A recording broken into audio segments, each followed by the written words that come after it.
Hello again, and two of my favorite topics in all of mathematics are permutations and combinations, and it answers the question, or continues to push the question, I should say, of how many ways a certain task can be done. And you wonder, well, why is this useful? Well, honestly, there are some times when you want to know that there's more than one way to get a job done, and how many ways could that possibly be?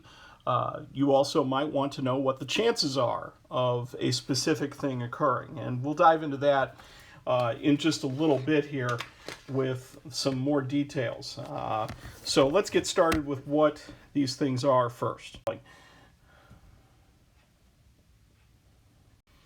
First thing you need to know about the fundamental counting principle is it often leads to products, especially when you're dealing with things that don't repeat, such as 5 times 4 times 3 times 2 times 1. And that can be expressed very easily in mathematics using something called a factorial. And the shorthand for that is an exclamation point. So when you see the exclamation point behind a number, I would prefer that you not shout, but at the same time, you should know that that means 5 times 4 times 3 all the way down to 1. So, 9 factorial would be 9 times 8 times 7, etc., etc., etc. Okay, now your calculator has the ability to be able to evaluate these things, and the place you want to look for this is on the TI-84. You hit the math button, and then you right arrow over to the menu that's PRB, or probability, and then you're going to look for the exclamation point somewhere in that menu. And if you type the number in first and then go get that exclamation point by hitting math and right arrow to the prob menu and then the exclamation point, you're going to put yourself in a good position to get this done fast. Okay. So in how many ways can 8 books be stacked? Well, if order matters, okay, if order matters here, maybe that calculus book that you love to read at bedtime somehow sinks to the bottom of your stack, and that finite math book, which you probably should be reading, is up at the top, for example, then order matters here. Or maybe you are eminently more fascinated with calculus than you are finite math. Either way, get a hobby. Just kidding. In all seriousness, though, the number of ways that this can be stacked is you have 8 choices for the first, and 7 for the second, and 6 for the third, and so on and so forth, all the way down to the last one. So that's going to be 8 factorial. And if you want to evaluate 8 factorial in your calculator, you can just do what I suggested there. You're going to end up with 40,320, and that's 8 factorial. Now, sometimes you want to know, maybe picking any 3 of these, how many can they be stacked? Well, let's talk about what that looks like. If I'm doing fundamental counting principle, then I have 8 choices for the first book, 7 for the second, and 6 for the third. And you can crank that out in your calculator pretty fast to get 336 different ways that you could stack any 3 of those 8 books if order matters. Okay?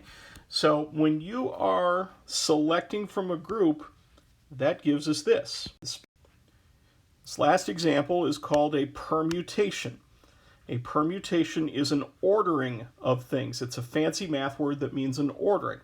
So if you have n elements available and you're going to pick r of them out of the stack to order, then what you're going to do is create a permutation if you want to know how many ways that you can arrange those elements with the different orderings that you have available. Okay, now here's the formula that you see right here, and it's n factorial divided by n minus r factorial. Okay, so in that last example, we're talking about 8 books. That would be our n, and you're going to pick them 3 at a time. That's going to be our r. So in the formula, we're looking at the permutations of 8 things taken 3 at a time, and you get 8 factorial over 8 minus 3 factorial. Okay, now if I'm going to go ahead and evaluate this, 8 minus 3, of course, is 5. Now, let me show you where we got the 8, 7, and 6 from in the previous slide. If you were to write all of this out, you would get 8 times 7 times 6 times 5 times 4 times 3 times 2 times 1 upstairs, and then you'd get 5, 4, 3, 2, and 1 multiplied together downstairs.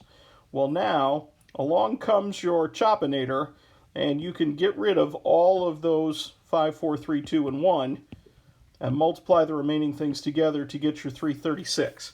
Now, your calculator does do this for you. What you need to do is you need to hit that math button one more time on your TI-84, and right arrow over to the probability menu, PRB or PROB, depending upon how it's phrased on your operating system.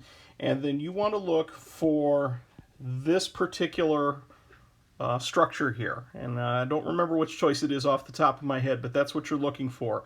And in order to use this, what you need to do is you need to type in your N number first, and then go get this NPR, and then type in the R number, and then you can hit enter. And if you do this for 8 and 3, you're going to come up with 336. All right, let's keep moving along with other examples here. All right, in a class of 25 students, 4 of them will be picked as volunteers for an activity, and each of them will be given a different role. So order matters. So if Jane is selected to be the recorder, that is different from Jane being assigned to be the performer, for example. So what we're talking about is taking from a group of 25, you are going to select any 4 of those individuals. And what we're going to do is we're going to type this into the calculator as permutations of 25 taken 4 at a time, and you will see that you get a large number of options here, 303,600 different ways. Now, I don't think you necessarily want to list out all of those options, but it is something to think about. Okay? How many ways can 5 of 8 players on a soccer team be selected for a shootout? That's important for order. That is definitely important for order.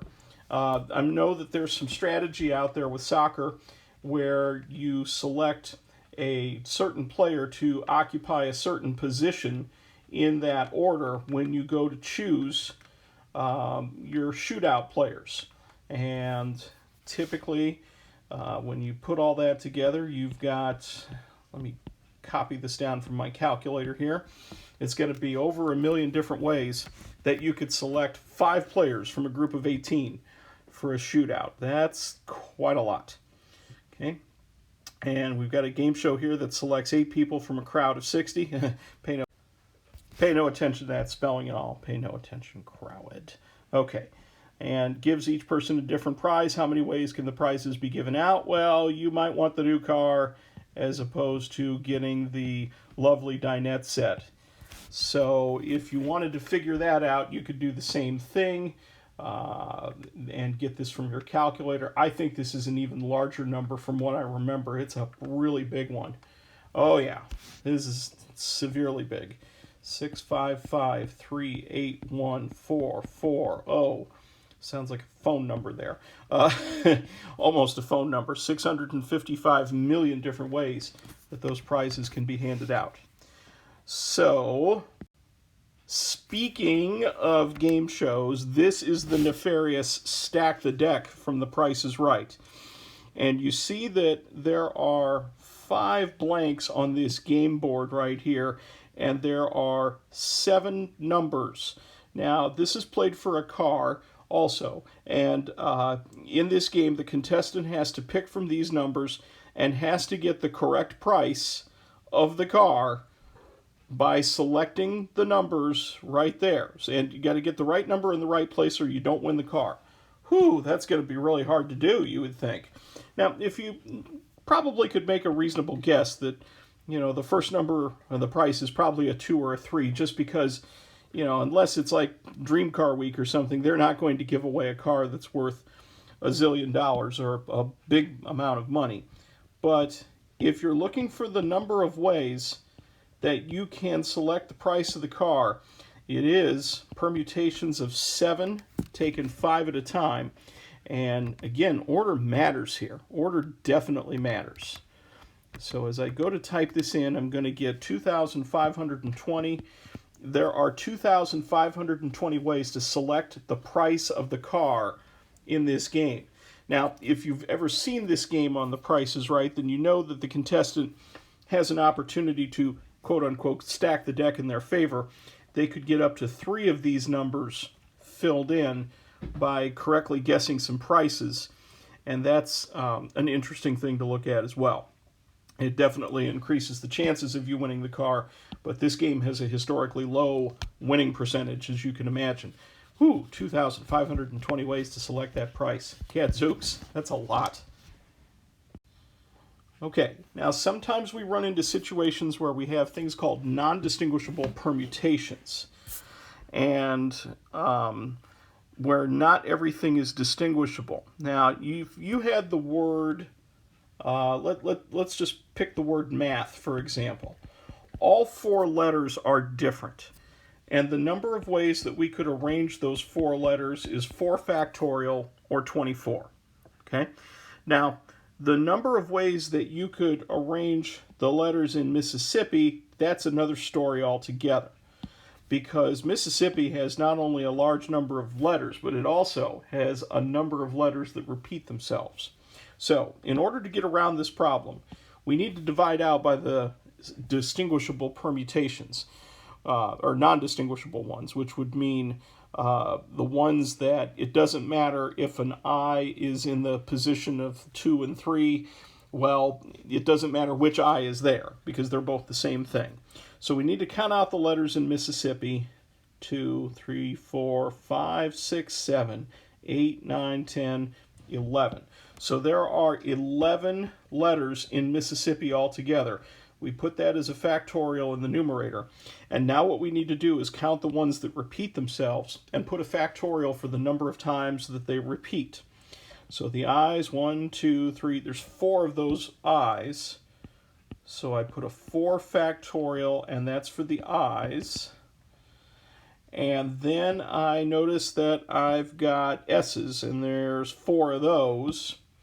So I put another 4 factorial, and that's for the S's.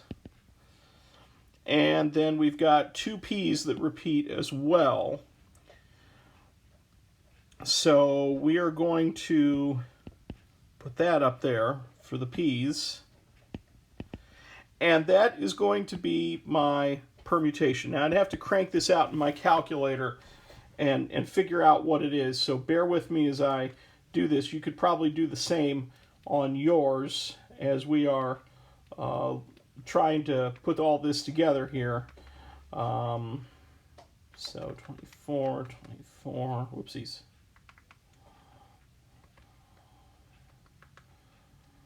I got to make sure I get this right in the calculator, and there are 34,650 ways that you can arrange the letters in Mississippi. You'd think it'd be a lot more, but just because of the repeats, it's a lot less. Okay, I'm going to skip over this one. I'm going to encourage you to hit the pause button for just a second and see if you can come up with the similar situation for Tennessee. See if you can count the distinguishable permutations for Tennessee. So hit the pause button and come back to me in about, I don't know, whenever. And as you can see right here, we've come up with 9 letters in the word Tennessee. There are 4 E's, there are 2 N's, and there are 2 S's. And when we put all that into the formula and work it out, it's 3,780. So that's how you deal with permutations that are non-distinguishable because of repeating elements. Okay, now there might be situations where order really doesn't matter.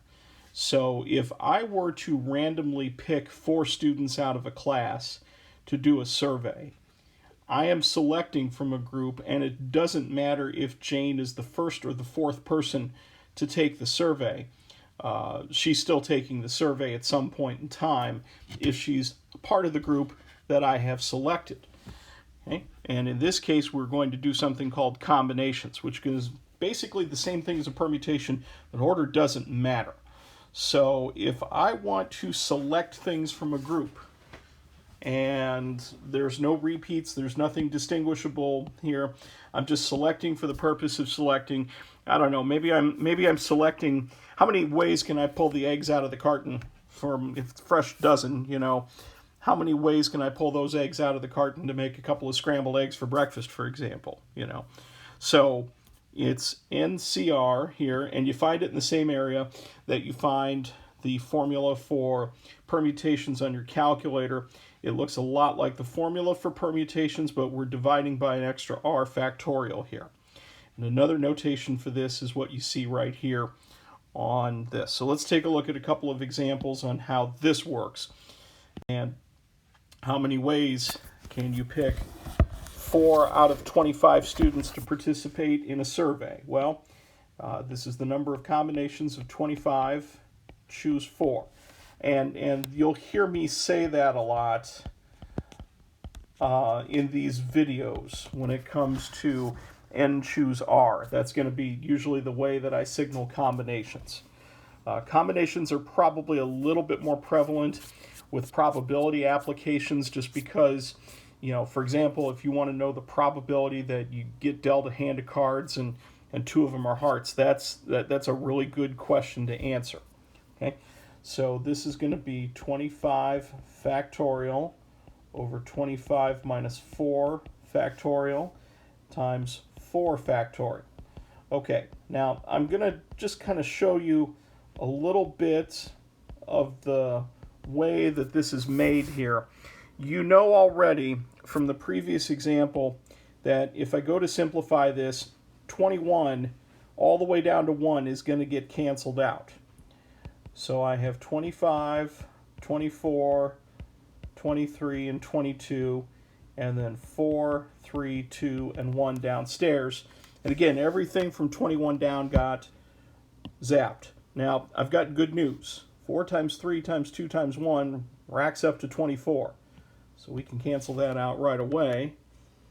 And I can go ahead and figure out what this is in the calculator. And it works out to be 12,650. So there's 12,650 ways that I could select 4 students out of a group of 25 to do a survey. Okay. All right, let's do something a little simpler here. If I'm making another amazing set of notes, oh boy, let me tell you, these are going to win Webbies one of these days. Then I've got 5 books on the shelf, and I need 3 of them for research. It doesn't matter the order in which I select them. Okay, and I could run it through the formula, or I could just reach for my calculator. Or you could just trust me and I know it's going to be 10. Okay, so there's that. A salesman has 10 clients in Clive. How many ways can he select exactly 3 to visit?